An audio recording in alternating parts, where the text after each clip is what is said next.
update published Tuesday 30th January 2018 9:30. We had the worst 10 last week.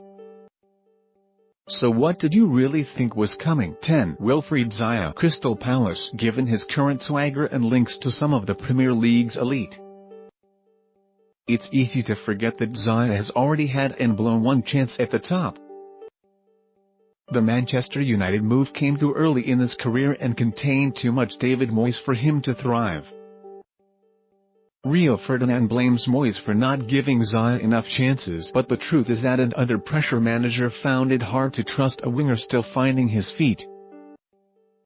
Still, all's well that ends well. Alone at Cardiff City was sandwiched by similar spells at former club Crystal Palace, and Zaha was then allowed to rejoin Palace on a permanent deal for a fee of just £6 million that looked cheap in 2015. But 3 years later, and with Zaha at the top of his game, it was a steal. Palace are fortunate that he will presumably think twice before leaving Selhurst again. 9. Christophe Dugarry, Birmingham City. Having left Bordeaux for Milan in 1996, Dugarry had never been a prolific goal scorer. Despite playing for Milan, Barcelona and Marseille, three 90s football stalwarts, the striker scored 22 league goals in 6 years. When his return to Bordeaux was equally unsuccessful, Dugarry was made available for loan. Birmingham City were the unlikely destination, where Steve Bruce had created a squad desperately low on flair. The club captain was Steve Vickers, his vice-captain was Jeff Kenna, and the top scorer was Stern John. You see the point. Into this scene was plunged a maverick Frenchman with long hair who captured the hearts of Blues supporters. Dugarry actually only scored 5 league goals, but it did not matter. They all came in a bizarre 2-week period when Birmingham won 4 straight league games and moved from 17th in the Premier League to 12th. Safety and Dugarry's cult hero status were assured. 8. Clint Dempsey, Fulham. When Dempsey joined Fulham from New England Revolution, he became the most expensive American football import in Premier League history, yet at £2 million and with no fanfare. Fulham supporters didn't expect too much. Dempsey established himself as a cult hero by scoring the goal against Liverpool on the final day of 2006 July that guaranteed Fulham's survival from relegation, but that was only the start. He would score 50 league goals, including 17 in his final season, becoming the club's highest scorer in the Premier League era. Was named their player of the season in 2010/11 and 2011/12, their top scorer in both of those campaigns, and led them to the Europa League final in 2010.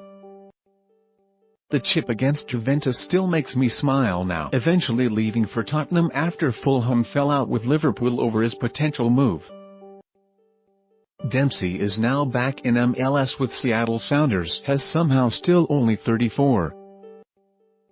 7. Breed Hingelin, Fulham. Yet the deuce Dempsey isn't even the highest-ranked Fulham player on this list.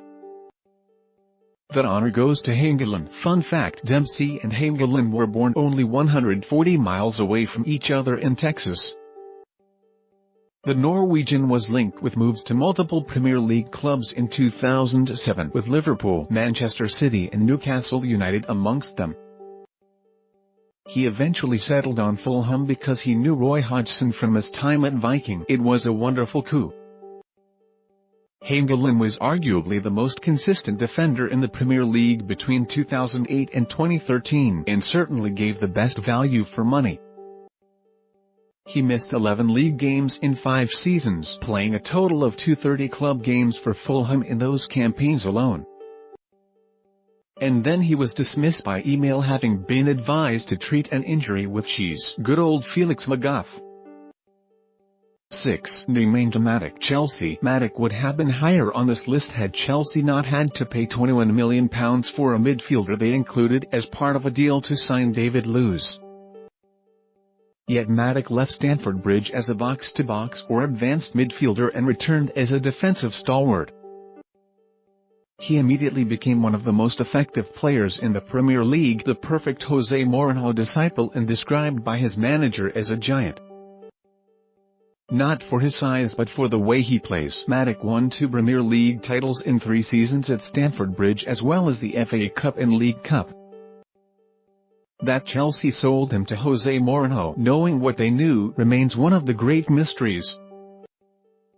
5. Philippe Coutinho, Liverpool. I shall await the accusations of big club bias. But it's difficult to argue with any member of a top 5 that opens with the second most expensive player in the game's history. Coutinho arrived from Inter in January 2013, having started just 3 Serie A games in 5 months. At least Inter included a huge percentage of next sale clause, somewhere around 1.5%.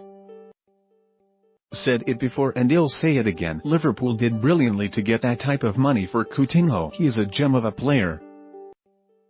But to receive the second highest fee of all time for a player without a natural position in the team and who had made it abundantly clear that he had no intention of sticking around beyond January is a fine effort. I'm doubtful that Coutinho will make it into a La Liga version of this list, but he belongs here for individual skill and the profit made. 4. Mikel Arteta, Everton. A Liverpool and Manchester United cartel broken up by Everton's Mikel Arteta, who must surely rank as one of the greatest bargain signings in Premier League history. Initially joining on loan and then making the transfer permanent for £2 million. Arteta became one of the most popular players in Everton's history until his departure 6 years later, as evidence. The Guardian's Andy Hunter quotes a passage from Everton fans in When Skies Are Grey on Arteta's comeback after 11 months out with career-threatening injury, as I saw him run onto the Goodison pitch after far too long away. Tears streamed down my face and my wife looked at me with a mixture of disbelief and resignation. It was a wonderful moment and proved to me that, along with Duncan Ferguson, Peter Reid and Bob Latchford, he will always be, forgive me for a Kenwrightism, a god to me. Get on that. 3. Nemanja Vidic, Manchester United. He comes from Serbia. LFCKING murder, yeah. Both halves of that chant might have been true. Vidic arrived at a time when ball-playing central defenders were becoming the must-have. But if Rio Ferdinand provided the grace, then Vidic looked after the guts. Signed for £7 million from Spartak Moscow, Vidic proved himself worth at least 5 times that price. His commitment became legendary amongst Manchester United supporters. And even if he hung on at Old Trafford slightly too long, the reputation could never be tarnished. Not when you've won 15 trophies and only one non-British or Irish player has won more Premier League titles.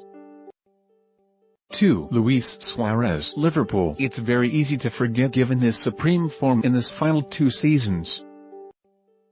But Suarez wasn't always prolific at Liverpool. The Uruguayan scored 15 league goals in 44 matches in his first 18 months in England, a period that included his 8-game ban for racially abusing Patrice Evra. Yet Suarez's Liverpool form was transformed after signing his new contract in August 2012, scoring 54 times in 66 Premier League games thereafter, including 5 hat-tricks in 18 months. Yet like Alexis Sanchez at Arsenal, Suarez's spirit made him Liverpool's leader as much as his goals. He became the first non-European to be named PFA Player of the Year and only the 7th player to score 30 goals in a Premier League season. His 31 came in just 33 matches. 1. Patrice Evra, Manchester United. Being French, brilliant and kung fu kicking a spectator makes you a Manchester United cult hero. And if Eric Cantona is the most popular foreign player in the club's history, then Evra cannot be far behind. If Cantona was their biggest bargain in the Premier League era at £1 million, the £5.5 million paid in January 2006 for Evra must also come close. Evra was the perfect modern fullback for United, comfortably eclipsing the work of Mikel Silvestre and Gabriel Heinze as Alex Ferguson finally found the rightful heir to Dennis Irwin. He was happy to overlap his winger and provide support in attack, but was never guilty of dereliction of defensive duties. Most of all, he just got it, even post-Marseille sacking.